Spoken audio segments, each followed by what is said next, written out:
नमस्कार साथियों, मैं जितेंद्र माली। साथियों, आज समदड़ी पुलिस ने ऑपरेशन खुलासा के तहत एक ऐसी चोरी के गैंग का पर्दाफाश करते हुए 8 सदस्यों को गिरफ्तार किया गया। उन 8 सदस्यों के मुख्य सरगना के पीछे का इतिहास अगर आप जानेंगे तो आपके होश उड़ जाएंगे।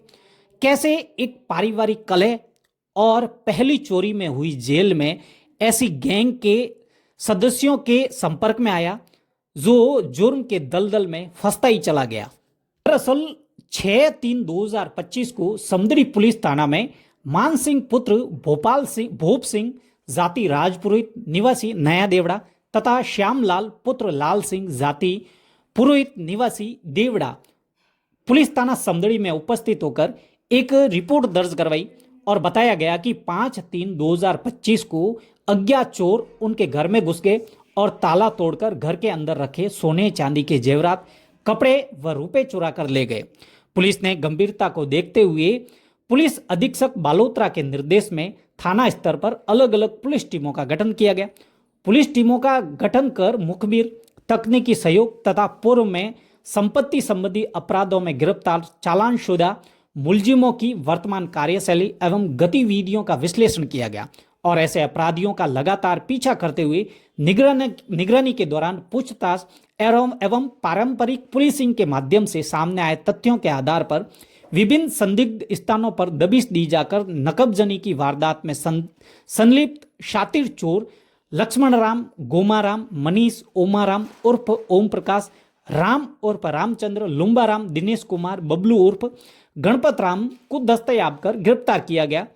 गिरफ्तार किए गए इन 8 आरोपियों में एक मुख्य सरगना जो लक्ष्मण राम है, जो मूल रूप से थाना भादराजून क्षेत्र के गांव घाना का रहने वाला है। वो वहीं पला बड़ा। कम उम्र में ही पारिवारिक रिश्तों में तनाव उत्पन्न हो गया जब उसकी बहन के विवाह संबंध में बहन के ससुराल पक्ष और आरोपी के परिवार के बीच कुछ अनबन शुरू हो गई।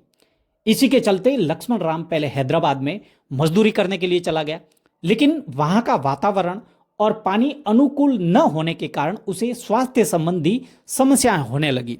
इस पर उसने महाराष्ट्र आकर काम करने की बात कही, लेकिन पारिवारिक कलह के चलते उसके माता पिता ने उसे घर से निकाल दिया और दोबारा घर न आने की चेतावनी दी। घर से निष्कासित होने और कहीं रोजगार न मिलने की स्थिति में लक्ष्मण राम ने पहली बार चोरी की वारदात को अंजाम दिया और गिरफ्तारी के बाद उसे जेल भेज दिया गया, जहां उसकी मुलाकात अन्य अपराधियों से हुई। जेल में मिले आपराधिक तत्वों के प्रभाव में आकर वह अपराध की दुनिया में और अधिक गहराई से जुड़ता चला गया। जमानत पर जब वो रिहा होने के बाद जोधपुर में एक जानकार के घर ठहरने लगा और वहीं से चोरी की योजनाएं बनाने लगा। वह चोरी किए गए माल को बेचकर प्राप्त धनराशि से अपने शौक पूरे करता था। आज के आधुनिक युग की नकल और दिखावे की जीवन शैली की प्रतिस्पर्धा में उसने अपराध को ही आय का जरिया बना लिया। मजदूरी का स्थायी साधन न होने के कारण लक्ष्मण राम ने अन्य व्यक्तियों को भी अपने साथ जोड़ लिया और संगठित गिरोह के रूप में चोरी की वारदात करने लगा। इस प्रकार उसने अपने जीवन को एक सुनहरे भविष्य की राह से मोड़कर अपराध के अंधकार में धकेल दिया और एक शातिर चोर के रूप में उभर कर सामने आया। उस गैंग के अपराध करने की योजना कुछ इस तरीके से थी। गिरफ्तार मुलजिम योजनाबद्ध तरीके से ऐसे मकानों और दुकानों और व्यावसायिक प्रतिष्ठानों को अपना निशाना बनाते थे जो रात्रि के समय बंद रहते थे अथवा जहां सुरक्षा की पर्याप्त व्यवस्था नहीं होती थी। वारदात से पहले यह गिरोह संबंधित क्षेत्र की गुप्त रूप से रेकी करता था और फिर सुनसान स्थान तथा अनुकूल समय का चयन कर वारदात को अंजाम देता था। इन अपराधियों की कार्यशैली में दीवार फांदकर अथवा मुख्य द्वार के ताले तोड़कर भीतर प्रवेश करना शामिल था। भीतर घुसने के बाद वे अलमारियों, दराजें, तिजोरियों आदि को तोड़कर कीमती सामान जैसे नकदी, सोने चांदी के आभूषण एवं अन्य मूल्यवान वस्तुएं चोरी कर ले जाते थे। चोरी के बाद आरोपी कुछ समय तक शांत रहकर परिस्थितियों का आकलन करते थे और फिर अपने मित्र मंडली अथवा जान पहचान वालों की सहायता से चोरी किए गए आभूषण व अन्य सामान को औने पौने दामों में बेच देते थे। मिल रही रकम को यह लोग मौज मस्ती, नशे एवं ऐशो आराम में खर्च कर देते थे।